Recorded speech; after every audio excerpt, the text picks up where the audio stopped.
আসসালামু আলাইকুম রহমতুল্লাহি ওয়া বারাকাতুহু। সম্মানিত দর্শক, বাংলাদেশের সাবেক প্রধানমন্ত্রী শেখ হাসিনাকে নিয়ে ভারতের চূড়ান্ত সিদ্ধান্ত কি? তারা কি শেখ হাসিনার পক্ষে কাজ করছেন নাকি বিপক্ষে? তারা কি শেখ হাসিনাকে ওন করছেন নাকি তাকে নিয়ে খেলছেন অথবা ডিজওন করছেন?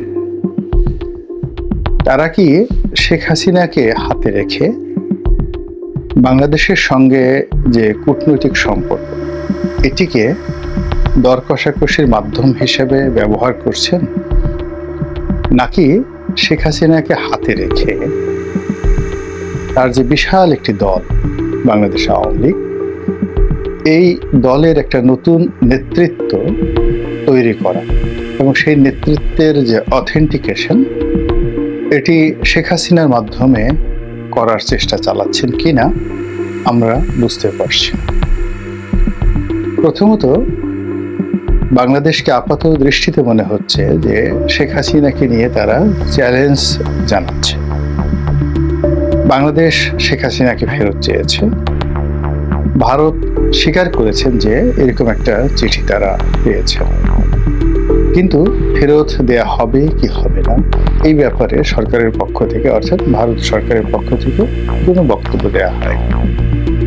কিন্তু ভারত সরকারে যারা থিঙ্ক ট্যাঙ্ক, যারা সরকারকে নিয়ন্ত্রণ করেন, তারা এবং তাদের সহযোগী যে সকল মিডিয়া রয়েছে, তারা ক্রমাগত বিভ্রান্তি ছড়াচ্ছেন। না ডানে না বামে, না পূবে না পশ্চিমে, এবং সম্ভবত তারা একটি সুযোগের অপেক্ষা করছেন। আর ইতিমধ্যে যে কাজটি করছেন সেটি হলো বাংলাদেশের মানুষের উপর চাপ দেওয়ার জন্য, ইউনূস সরকারের উপর একটা, যাকে বলা হয় রীতিমতো কূটনৈতিক সাঁড়াশি অভিযান চালানোর জন্য তারা একের পর এক দুর্ঘটনা ঘটিয়ে যাচ্ছেন। এখন পর্যন্ত বাংলাদেশের সঙ্গে ভারতের ভিসা ব্যবস্থা স্বাভাবিক হয়নি। প্রায় 4 থেকে 5টি সীমান্তে রীতিমতো উত্তেজনা চলছে। তারা কাঁটাতারের বেড়া নির্মাণ করতে চাচ্ছে। কোনো কোনো জায়গাতে বাংলাদেশের অভ্যন্তরে তারা ঢুকে রীতিমতো তাণ্ডব চালাচ্ছেন, এবং অনেক ক্ষেত্রে বাংলাদেশের যারা জনগণ তারা ভারতীয় বিএসএফ তাদেরকে গণপিটুনি দিচ্ছেন। এবং এ সকল দৃশ্য যখন ছড়িয়ে পড়ছে, আমাদের দেশে ছড়িয়ে পড়ছে, এক ধরনের প্রতিক্রিয়া হচ্ছে। আবার এই দৃশ্য যখন ভারতীয় পত্র পত্রিকা এগুলো প্রচার করছে, সঙ্গত কারণেই বাংলাদেশের সীমান্ত অতিক্রম করা, সীমান্তে কাঁটাতারের বেড়া নির্মাণ করা এবং ইনসার্জেন্সি চালানো, স্ট্রাইক চালানো, সার্জিক্যাল স্ট্রাইক চালানো, এই বিষয়ে ভারতের জনমত প্রবলভাবে নরেন্দ্র মোদীকে চাপ দেবে, এবং এটা খুব সুকৌশলে করা হচ্ছে। এটা প্রায় নিশ্চিত যেন জনমত সবসময় বাংলাদেশের বিরুদ্ধে থাকে। ইতিমধ্যে বাংলাদেশের সঙ্গে ভারতের যে ব্যবসাগুলো রয়েছে, এই ব্যবসার যে বেনিফিট, টার্মস অফ বেনিফিট, এগুলো কড়ায় গণ্ডায় কিন্তু তারা নিয়ে নিচ্ছে। এমনকি অসম যে চুক্তিগুলো হয়েছিল, সেই চুক্তির বিনিময়ে যে আর্থিক বেনিফিট, সেগুলো কড়াই গণ্ডায় তারা বুঝে নিচ্ছে, কিন্তু বিনিময়ে যে সার্ভিস তাদের দেওয়ার কথা সেই সার্ভিস তারা দিচ্ছে না। অধিকন্ত যে সকল বিষয় তারা নিরাপত্তাহীনতায় ভুগছে, এরকম অজুহাত দেখিয়ে, যেমন মৈত্রী ট্রেন চলাচল করা থেকে শুরু করে, এরপর ভিসা ইস্যু থেকে শুরু করে পর্যটকদের লেনা দেনা, এই সকল গুরুত্বপূর্ণ সার্ভিস বন্ধ রেখেছে।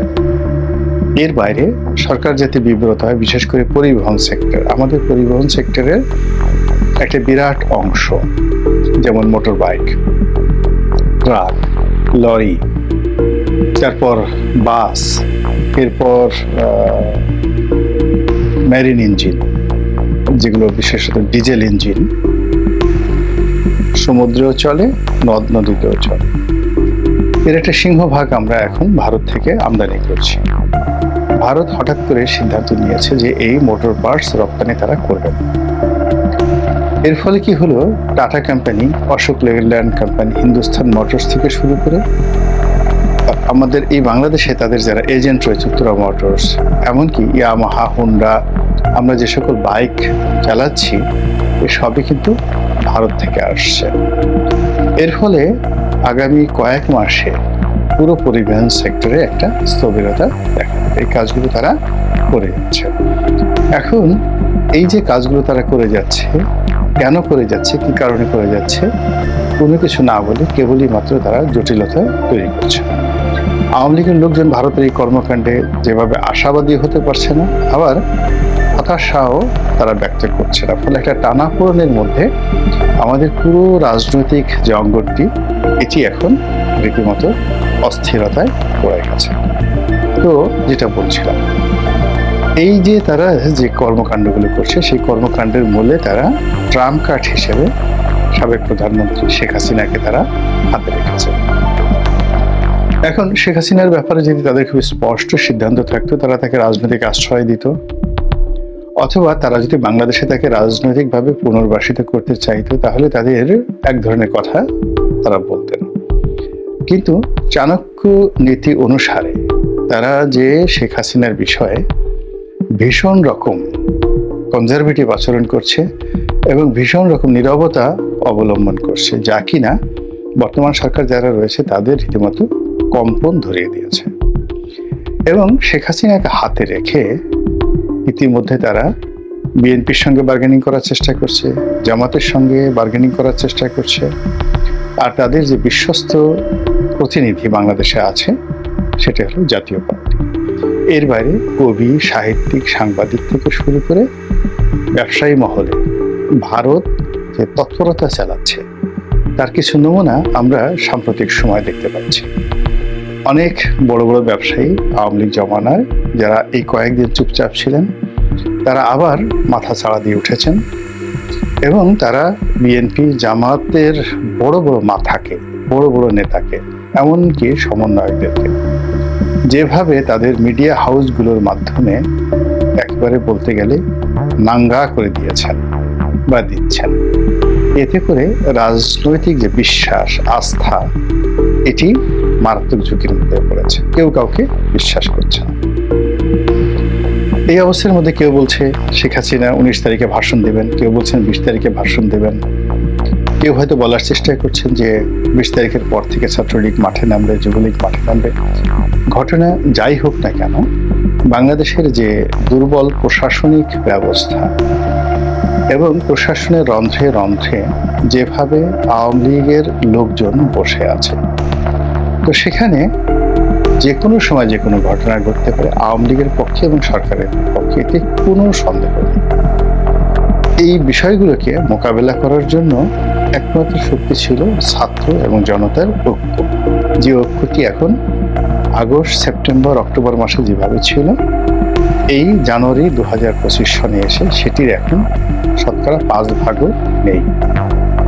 সম্মানিত লোকগুলো অসম্মানিত হয়ে যাচ্ছে, বড় বড় মানুষগুলোকে নিয়ে ট্রল করছে এবং ক্ষমতায় যারা আসবে যে স্বপ্ন দেখা হচ্ছিল, সেই স্বপ্ন ক্রমশ ধূলিসাৎ হয়ে যাচ্ছে। আর এই ধূলিসাতের মধ্যেই মনে হচ্ছে ভারত খুব আনন্দ পাচ্ছে এবং তারা শেখ হাসিনাকে নিয়ে রীতিমতো বাংলাদেশকে একের পর এক চ্যালেঞ্জ জানিয়ে যাচ্ছে। কি সেই চ্যালেঞ্জ? আপনারা সবাই জানেন যে শেখ হাসিনার পাসপোর্ট বাতিল করা হয়েছে। তো যেখানে পাসপোর্ট বাতিল করা হয়েছে, তো সেখানে সেই পাসপোর্টের উপরে ভারত সরকারের যে ভিসা ছিল, সেই ভিসার মেয়াদ তারা বৃদ্ধি করলো। অর্থাৎ শেখ হাসিনার পাসপোর্ট বাতিলের যে সরকারি সিদ্ধান্ত, বাংলাদেশ সরকারের সিদ্ধান্ত, এটিকে বৃদ্ধাঙ্গুল দেখিয়ে তারা শেখ হাসিনার যে সাবেক পাসপোর্ট, সেই পাসপোর্টটিকে তারা বৈধতা দিল।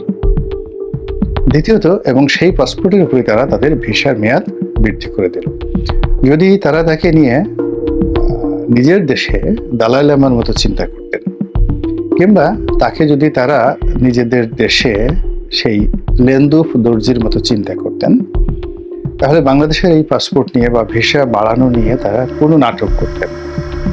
তারা যা কিছু করছেন এটা একেবারে স্পষ্ট যে শেখ হাসিনাকে, আওয়ামী লীগকে বাংলাদেশের রাজনীতিতে খুব দ্রুত পুনর্বাসিত করার জন্য তারা একটা মাস্টার প্ল্যান নিয়ে এগোচ্ছে।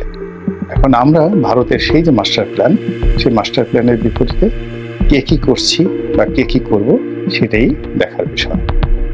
মহান আল্লাহ রাব্বুল আলামিন আমাদের সবাইকে হিদায়াত দান করুন এবং হেফাজত করুন।